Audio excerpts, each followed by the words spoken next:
what we found was that that the relationship between kindness and creativity is really, really important, because unless people feel comfortable coming up with crazy ideas, unless they feel comfortable that if they say, they have some new idea and it actually isn't that great, that they're not going to be laughed at, that they'll be supported, right?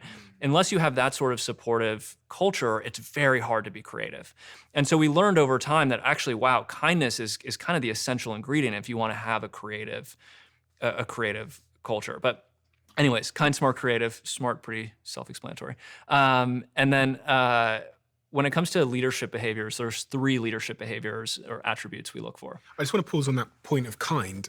Do you make a distinction between someone being nice and being kind? Because in your environment, you also mentioned that you do these critique sessions and you're giving people critical feedback. And if a culture gets a little bit too kind, then isn't that going to inhibit innovation and feedback? We always differentiate between kind and nice. There's a couple examples that I think help with that. So like, for one, I think it's really kind to tell somebody that they have something stuck in their teeth.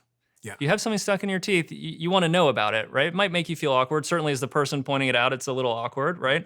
If you just want to be nice, you pretend nothing's going on and you just say, oh, nice to meet you, whatever.